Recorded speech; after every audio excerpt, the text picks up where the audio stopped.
بسم اللہ الرحمن الرحیم نحمده ونصلي ونسلم على رسوله الكريم اما بعد فاعوذ بالله من الشیطان الرجیم بسم اللہ الرحمن الرحیم هو الذي ارسل رسوله بالهدى ودين الحق ليظهره على الدين كله ولو كره المشركون وقال رسول الله صلى الله عليه وسلم قل آمنت بالله ثم استقم صدق الله وصدق رسوله النبي الكريم اللهم صل على سيدنا ومولانا محمد وعلى آل سيدنا ومولانا محمد وبارك وسلم. اللہ سبحانہ و تعالیٰ کا ہم سب پر بہت بڑا کرم اور احسان ہے کہ یہاں دین کی نسبت سے اللہ پاک نے ہم سب کو جمع کیا ہے. اللہ پاک آپ سب کے اس آنے کو، اس بیٹھنے کو، سننے اور سنانے کو اپنی بارگاہ عالیہ میں قبول فرمائیں اور ہم سب کے ظاہر اور باطن کی اصلاح کا ذریعہ بنائیں. چونکہ آج ایک طویل وقفے کے بعد اس سلسلے کا دوبارہ سے آغاز ہو رہا ہے اور یقیناً آپ سب کے علم میں ہے کہ اس ملک میں بلکہ پوری دنیا میں اللہ کی طرف سے جو ایک کیفیت اور صورتحال بنی، ایک وبائی صورتحال وجود میں آئی جس کی وجہ سے بہت ساری مشکلات، تکلیفیں سامنے آئی اور خاص طور پہ ایک مسلمان کے لیے مشکل زیادہ اس لیے بھی تھی اور محسوس زیادہ بھی ہوئی کہ اس وبائی صورتحال کا اثر ہمارے بہت سارے دینی اجتماعی معاملات پر بھی پڑا. یہاں تک کہ سب نے دیکھا کہ مساجد میں اجتماعی نظم میں جماعت کے ساتھ نماز پڑھنا، جمعے کے اجتماعات، تراویح کے اجتماعات، یہ سب بہت بری طرح متاثر ہوئے. اور اس کے ساتھ ساتھ جو تعلیمی سلسلے تھے، چاہے وہ ہمارے مدارس مکاتب کے تھے یا چاہے وہ ہماری عصری تعلیمی ادارے یعنی اسکول، کالج، یونیورسٹیز یا دوسرے جو سینٹرز وغیرہ تھے، وہ بھی اس بندش کی وجہ سے متاثر ہوئے.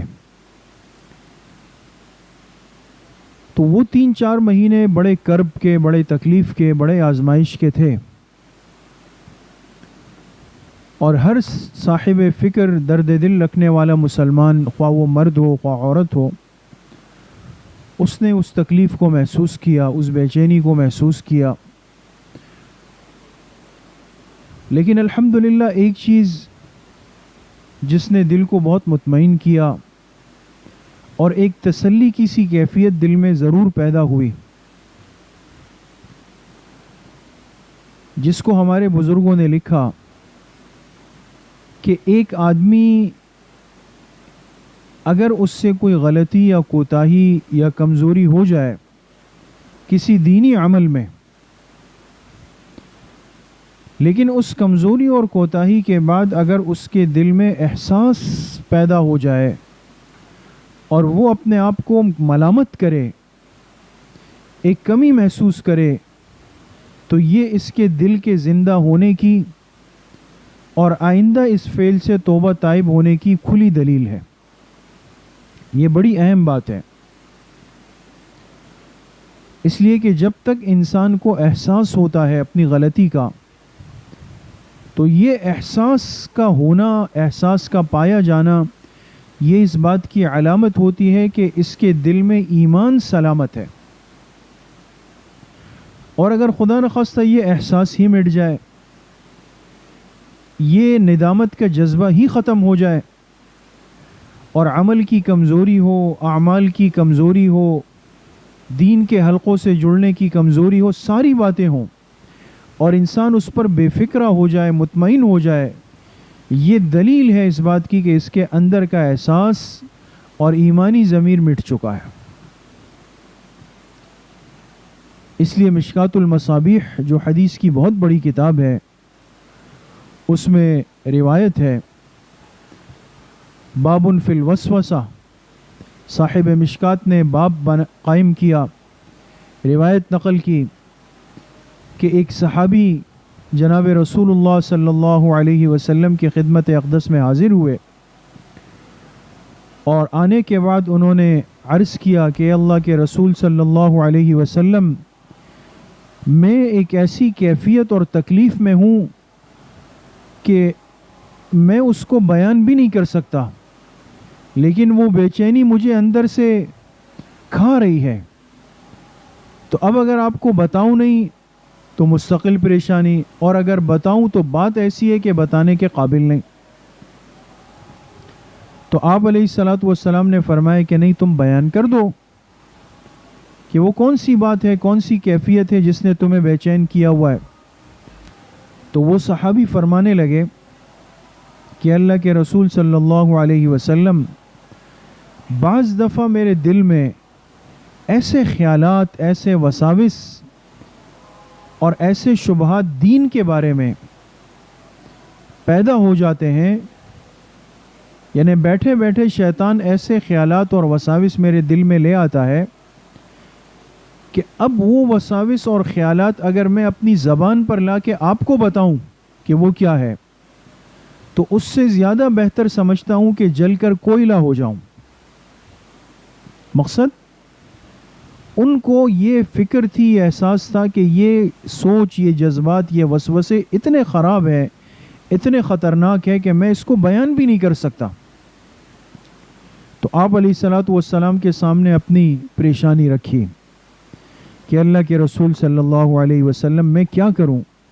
مجھے تو اپنا ایمان ہلتا ہوا محسوس ہوتا ہے کہ ایسے نامناسب خیالات، سوچ، وساوس، شبہات میرے دل دماغ میں پیدا ہو رہے ہیں دین کے بارے میں، اللہ کی ذات کے بارے میں، کہ اس کو زبان پر لانے سے بہتر تو سمجھتا ہوں کہ جل کر کوئلہ ہو جاؤں، راکھ ہو جاؤں۔ تو آپ علیہ الصلوۃ والسلام نے جواب میں کیا فرمایا؟ اصل بات جو عرض کرنی ہے اور سمجھنے کی ہے، آپ غور کریں۔ آپ نے فرمایا ذاک عین الایمان، فرمایا یہ عین ایمان کی علامت ہے۔ اب دیکھیں، وہ صحابی اپنی تشویش لے کر آئے ہیں، اپنی پریشانی لے کر آئے ہیں، اور آپ ان کو کیا کہہ رہے ہیں؟ یہ تمہاری جو کیفیت ہے یہ عین ایمان کی علامت ہے۔ اب محدثین نے لکھا کہ آپ علیہ الصلوۃ والسلام ان کو کیا فرمانا چاہتے تھے، حالانکہ وہ کہہ رہے ہیں کہ میرے دل میں ایسے برے برے جذبات اور وسوسے پیدا ہو رہے ہیں، اور آپ کہہ رہے ہیں کہ یہ عین ایمان ہے۔ تو محدثین نے فرمایا کہ آپ اس جملے سے اس صحابی کو تسلی دینا چاہتے تھے، اور آپ نے اس جملے سے اس صحابی کو اور پوری امت کو یہ بات سمجھا دی کہ اگر کسی کے دل میں کوئی برا جذبہ آئے، برا خیال آئے، برا شبہ آئے، چاہے کتنا ہی برا ہو اور گندا ہو، لیکن اگر اس شبے اور وسوسے اور خیال کے آنے کے بعد اس کو ایک بے چینی ہو، تکلیف ہو، کڑن ہو، پریشانی ہو کہ اللہ میں مسلمان ہوں، میں مومن ہوں، یہ شبہ میرے دل میں کیسے پیدا ہوا، تو یہ اندر کا احساس جو اس کو ملامت کر رہا ہے، اس کو ہلا رہا ہے، یہ اس بات کی دلیل ہے کہ اس کا ضمیر زندہ ہے، اس کا ایمان زندہ ہے، جبھی تو اس کو اپنی اس غلطی کا احساس ہو رہا ہے۔ تو عرض کرنے کا مقصد یہ ہے کہ آج چونکہ ایک طویل عرصے بعد ہماری اس مجلس کا دوبارہ انعقاد اللہ کے فضل و کرم سے ہو رہا ہے، اور اللہ اس اصلاحی مجلس کو پورے آب و تاب کے ساتھ قائم اور دائم رکھے، اور جس مقصد کے لیے بڑوں نے مشورے سے اس کو طے فرمایا ہے، اللہ اس مقصد کو بھی پائے تکمیل تک پہنچائے۔ تو میں عرض یہ کر رہا تھا کہ یہ حالات تو اللہ کی طرف سے ہیں، جتنے حالات آتے ہیں موجود ہیں اور آئندہ آئیں گے۔ اب پریشانی کے یہ جو حالات ہم پر گزرے 4 مہینے کے تقریباً، اور اس میں بہت ساری چیزوں کے ساتھ ساتھ جو ایک بڑا اثر تھا وہ ہمارے تعلیمی سلسلے پر اور عبادات کے سلسلے پر پڑا۔ لیکن میں نے بات عرض کی کہ ایک بات سے بہت حوصلہ ملا اور تسلی ہوئی، جو میں نے الحمدللہ جمعے کے بیانات بھی جب شروع ہوئے اس میں عرض کی، کہ اللہ نے ایک بات بالکل واضح کی کہ آج بھی اس امت میں اپنے دین کا درد اور جذبہ یقیناً موجود ہے۔ باوجود ان تمام چیزوں کے ہمارے اندر بڑی کمزوریاں ہیں، کوتاہیاں ہیں، غفلت ہے، دین سے دوری ہے، دین کے علم، ماحول اور مجلس سے دوری ہے، لیکن وہ بڑوں کی دعائیں ہیں، اخلاص ہے کہ الحمدللہ ثم الحمدللہ آج بھی اس ملک کے رہنے والوں میں خاص طور پہ دین کی اتنی فکر موجود ہے کہ نماز کی باجماعت کیفیت سے محروم ہونے پر یہ پریشان ہوئے۔ اور چونکہ یہ تو مستورات کا بیان ہے، آپ کو شاید اس کا اتنا ادراک نہ ہو، لیکن ہمیں ہے اور ہم اس کو دیکھتے رہیں کہ لاک ڈاؤن لگنے کے بعد جتنے جمعے آئے تو شروع میں بڑی سختی تھی کہ بھئی جماعت نہ ہو، 5 افراد سے زیادہ نہ ہو، اجتماعیت نہ ہو، لوگ گھروں میں پڑھیں۔ تو وہ جو شروع کے 4-5 جمعے ہم نے پڑھے، اس میں ہم نے لوگوں کی کیفیت کو دیکھا، بے چینی کو دیکھا، اور اس دن یہ اندازہ بھی ہوا کہ اے اللہ تیرا شکر ہے کہ سب کچھ کے باوجود یہاں کے مسلمانوں میں دین کی طلب ہے، اور جمعے کے دن ہم گیٹ بند کر دیتے تھے، تالا لگا لیتے تھے، لیکن لوگوں کو دیکھتے تھے اوپر سے کہ وہ بیچارے گھروں سے تیار ہو کر مسجد کے دروازے تک آتے تھے، دروازہ کھٹکھٹاتے تھے، بے چین ہوتے تھے، لیکن ہم مجبور تھے، قانونی رکاوٹیں تھی۔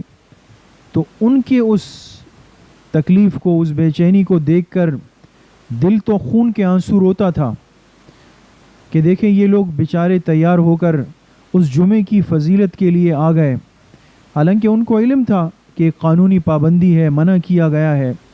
لیکن وہ مسجدیں ڈھونڈتے تھے، مسجدوں کے دروازوں پہ بے چین ہوتے تھے، کوئی راستہ ڈھونڈتے تھے کہ کہیں جماعت مل جائے۔ تو اللہ کا کروڑ شکر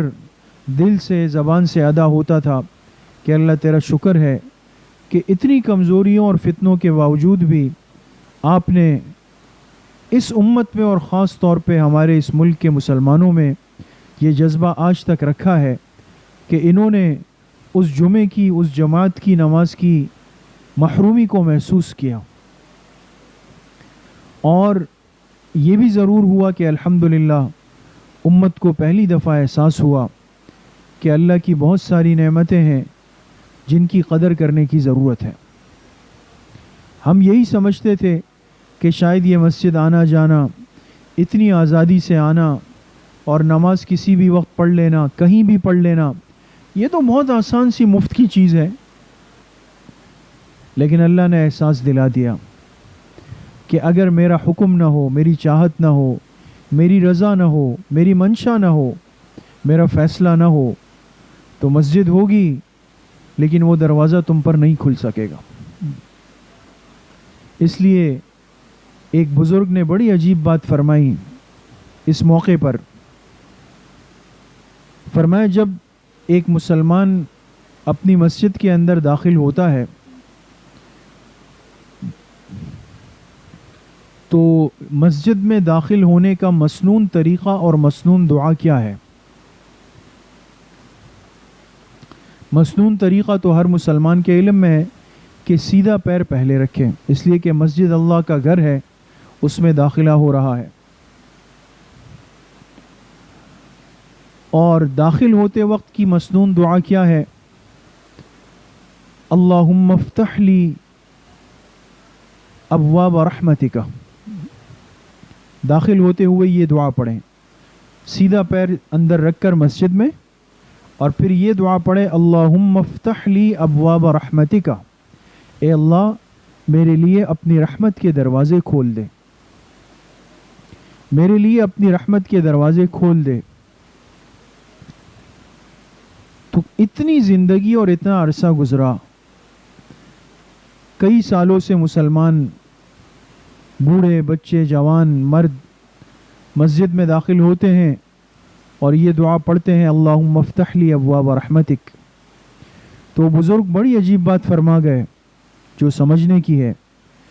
فرمایا، اے امت مسلمہ، آج وقت آ گیا ہے اور ہمیں سمجھ آ گئی کہ یہ دعا پڑھنی نہیں، اللہ سے مانگنی ہے۔ آج تک ہم اس کو پڑھتے ہوئے مسجد میں داخل ہوتے تھے، یعنی ایک روٹین بن گئی نا، ایک معمول بن گیا،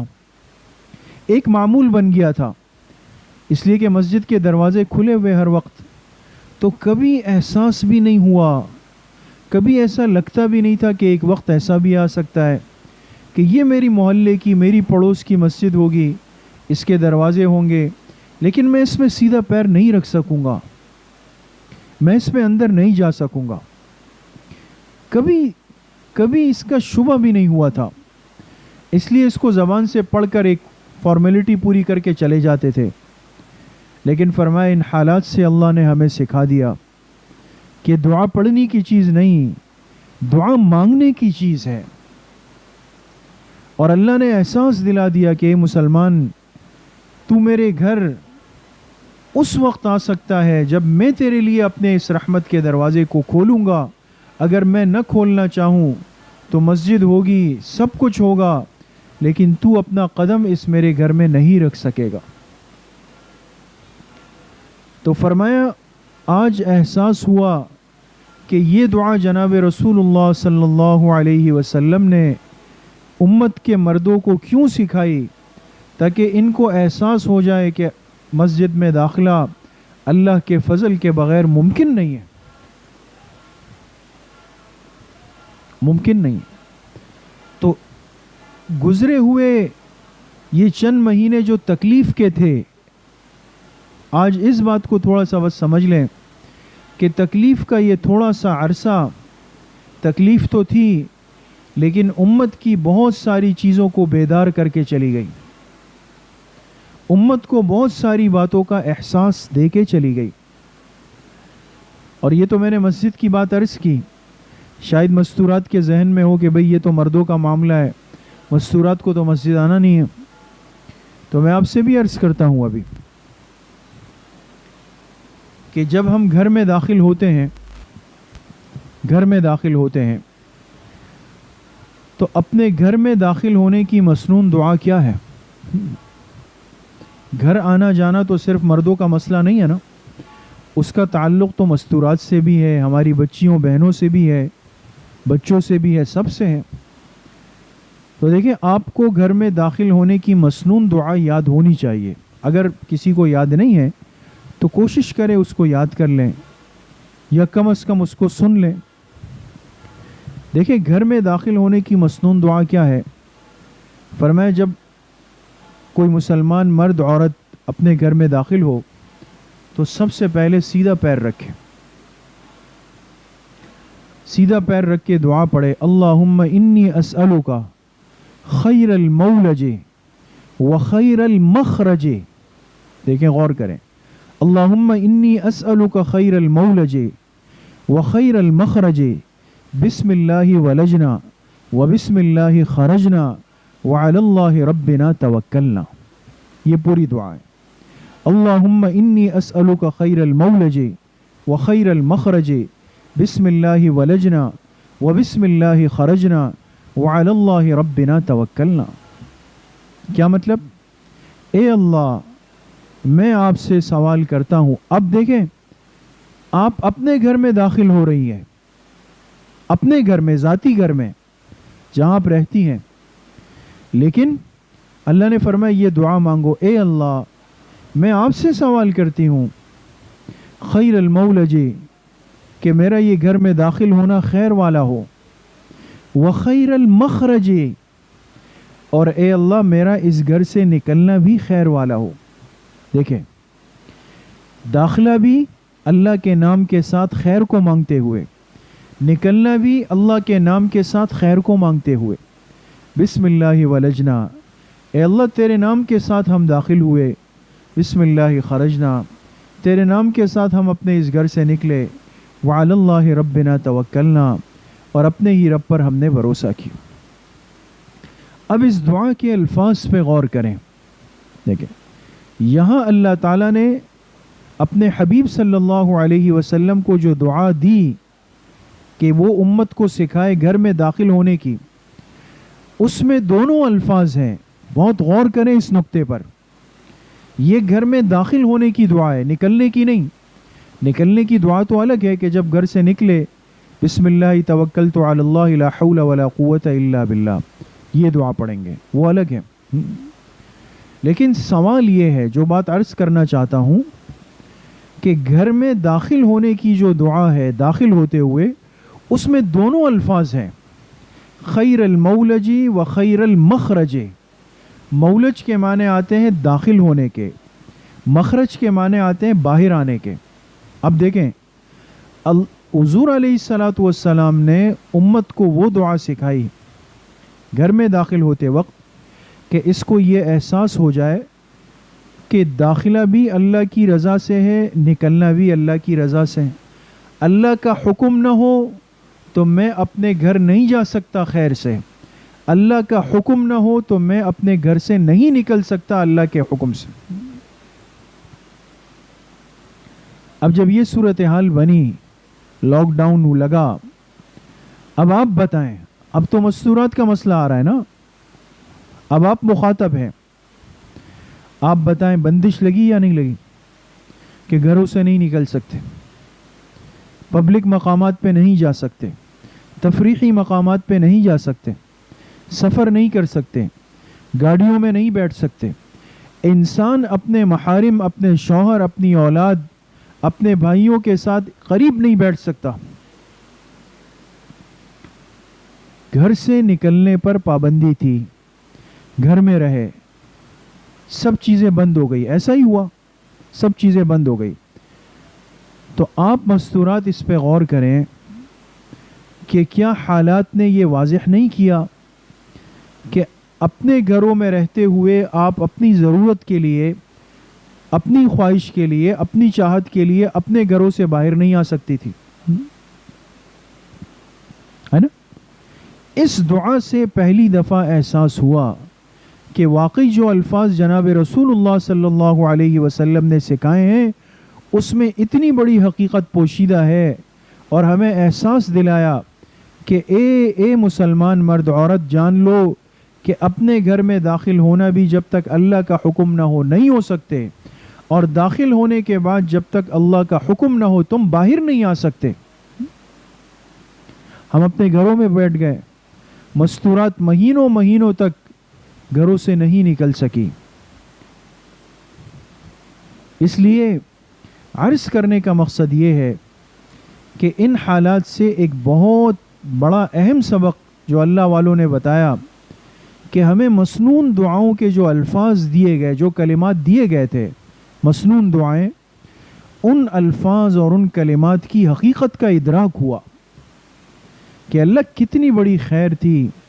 ان دعاؤں میں۔ آج تک تو صرف ہم ان الفاظ کو پڑھتے ہوئے اندر آتے تھے، گھر میں پڑھتے ہوئے باہر جاتے تھے، لیکن آج احساس ہوا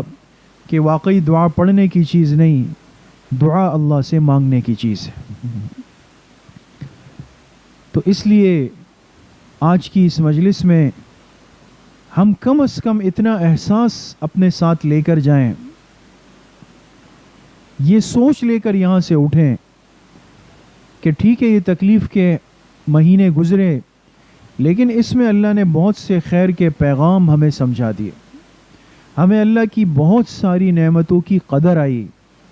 ہمیں اللہ پاک کے بہت سارے انعامات پہلی دفعہ محسوس ہوئے، اندازہ ہوا، پتہ چلا کہ اللہ یہ بھی تیری نعمت تھی، آج تک سمجھ ہی نہیں آ رہا تھا، اے اللہ یہ بھی تیری نعمت تھی، آج تک سمجھ ہی نہیں آ رہا تھا۔ جس مصافحے کو، ہاتھ ملانے کو ہم ایک رسم بنا چکے تھے، احساس ہوا کہ اللہ تیری کتنی بڑی نعمت تھی، ہم مسلمان آپس میں ملتے تھے، گلے ملتے تھے، مصافحہ کرتے تھے، قریب بیٹھ کر گپ شپ کرتے تھے، اے اللہ ایک دوسرے سے چہرے ہی چھپا دیے، ایسی وبا چل گئی۔ اس لیے بحیثیت ایک مسلمان کے میں آپ سے صرف اتنا عرض کرنا چاہتا ہوں کہ ان حالات کو پریشانی کی نظر سے مت دیکھیں، اللہ کے ہر فیصلے میں خیر ہوتی ہے۔ میں سورہ یوسف کی تفسیر کا مطالعہ کر رہا تھا رمضان المبارک میں، چونکہ تراویح کے بعد خلاصہ ہوتا ہے نا، خلاصہ قرآن ہوتا ہے، تو جب سورہ یوسف جس دن تراویح میں آ رہی تھی تو میں خلاصے کی تیاری کر رہا تھا، تو اس میں تیاری کرتے ہوئے ایک بڑی عجیب بات نظر سے گزری جو ہمارے مفسرین نے لکھی۔ حضرت یوسف علیہ السلام پر جو حالات بچپن سے آئے کہ سگے بھائیوں نے الگ ماں باپ سے الگ کر کے لے جا کر ایک اندھے کنویں میں، گہرے کنویں میں پھینک دیا۔ اب آپ بتائیں، ایک معصوم بچہ، اس کو پھینکنے والے کوئی اجنبی نہیں، کوئی دشمن نہیں، کوئی کافر نہیں، اپنے سگے بھائی ہیں، وہ لا کر اندھے کنویں میں پھینک دیا، چلے گئے۔ پھر اندھے کنویں سے ایک قافلے نے اٹھایا اور اب تکلیف ختم نہیں ہوئی اور بڑھ گئی، لے جا کے مصر کے بازار میں غلام بنا کر بیچ دیا۔ گھر سے بے گھر ہوئے، کنویں میں آئے، کنویں سے جا کے مصر میں غلام بن کر بک گئے۔ عزیز مصر کے گھر آئے، لیکن کیا ہوا؟ حادثہ ہوا، اس کی بیوی کی نیت خراب ہو گئی اور نعوذ باللہ غلط ارادے سے ان کے پاس آئی۔ یہ تو چونکہ معصوم تھے، پاک صاف تھے، تو اس گناہ سے اپنے آپ کو بچایا، لیکن اس عورت نے تہمت لگائی نعوذ باللہ ان پر بدکاری کی، تو کیا ہوا؟ جیل آ گئے۔ یعنی آپ غور کریں، میں صرف ایک آخری بات عرض کرنا چاہتا ہوں کہ مفسرین نے سورہ یوسف میں لکھا، نکتہ لکھا کہ بعض دفعہ بہت ساری چیزوں کی ابتدا تکلیف لگتی ہے، لیکن ان چیزوں کے انجام میں اللہ نے بہت بڑی خیر رکھی ہوتی۔ یہ ہے وہ خلاصہ، بعض چیزوں کی ابتدا تکلیف لگتی ہے لیکن اس کے انجام کار میں، نتیجے میں بہت بڑی خیر ہوتی ہے۔ یوسف علیہ السلام کنویں میں اور پھر کنویں سے مصر کے بازار میں غلام، پھر غلامی سے عورت کی تہمت میں، عورت کی تہمت سے جیل میں۔ یہ کیا ہے؟ یہ تکلیف کے مراحل ہے، لیکن اللہ کی شان وہاں سے اٹھے، اب وہاں سے اٹھے، بادشاہ کے مقرب بنے، مقرب بننے سے بادشاہ کے وزیر بنے، مصر کے بادشاہ بنے، اللہ نے نبوت دی۔ وہ بھائی جنہوں نے کنویں میں پھینکا تھا، وہ نادم شرمندہ ہو کر ان کے سامنے کھڑے ہو گئے ایک دن آ کر۔ اس لیے عرض کرنے کا مقصد یہ ہے کہ آج الحمدللہ وہ تکلیف کا وقت اللہ کے فضل سے گزر چکا ہے، ہم اس پر پریشان نہ ہوں۔ انشاءاللہ تمام تعلیمی سلسلے، اصلاحی سلسلے، تربیتی سلسلے اللہ کے فضل و کرم سے دوبارہ شروع ہو رہے ہیں۔ بس آپ اس بات کا اہتمام کریں کہ پابندی سے ان کے ساتھ جڑے رہیں۔ فی الوقت ہم نے اصلاحی بیان کے لیے یہ وقت رکھا ہے کچھ وجوہات کی وجہ سے، لیکن مستورات سے میری یہ درخواست ہوگی کہ پورے فکر کے ساتھ یہ آدھا گھنٹہ نکال کر خود بھی آئیں، باقی مستورات کو بھی لائیں۔ اللہ پاک مجھے بھی آپ سب کو صحیح عمل کی توفیق نصیب فرمائیں۔ وآخر دعوانا ان الحمد للہ رب العالمین۔ الحمد للہ رب العالمین والصلاة والسلام علی سید الانبیاء والمرسلین سیدنا و مولانا محمد وعلی آلہ واصحابہ اجمعین۔ یا اللہ یا ارحم الراحمین، ہمارے صغیرہ کبیرہ ظاہراً باطناً ہر طرح کے گناہوں کو معاف فرما دے۔ یا اللہ پوری امت کے گناہوں کو معاف فرما دے، اپنی رضا والی زندگی نصیب فرما دے، نفس اور شیطان کے وساوس سے ہماری حفاظت فرما دے، حضور علیہ السلام کی کامل اطاعت، اتباع اور محبت نصیب فرما دے، پوری زندگی اتباع سنت میں گزارنے کی توفیق یا اللہ ہم سب کو نصیب فرما دے۔ یا اللہ یہ جو مبارک سلسلے، اصلاحی، تربیتی، تعلیمی سلسلے ایک طویل وقفے کے بعد دوبارہ آپ کے فضل و کرم سے بحال ہوئے ہیں، یا اللہ آئندہ تا قیامت اس کو جاری و ساری فرما دے، اس میں خوب برکت نصیب فرما دے۔ آئندہ کسی بھی آزمائشی مرحلے سے موقع سے ہماری اور پوری امت مسلمہ کی یا اللہ حفاظت فرما دے۔ حرمین الشریفین کی رونقوں کو یا اللہ دوبارہ سے بحال فرما دے۔ ہم سب کو وہاں کی حاضری بار بار نصیب فرما دے۔ جتنے بیمار گھروں میں ہیں، اسپتالوں میں ہیں، جن بیماریوں میں مبتلا ہے، یا اللہ سب کو صحت کاملہ عاجلہ مستمرہ نصیب فرما دے۔ ہم سب کا خاتمہ بالایمان و بالخیر نصیب فرما دے۔ ہماری دعاؤں کو اپنے فضل و کرم سے، فضل و رحمت سے اپنی بارگاہ میں قبول اور منظور فرما دے۔ وصلی اللہ وسلم علی نبینا محمد وآلہ وصحبہ اجمعین برحمتک یا ارحم الراحمین۔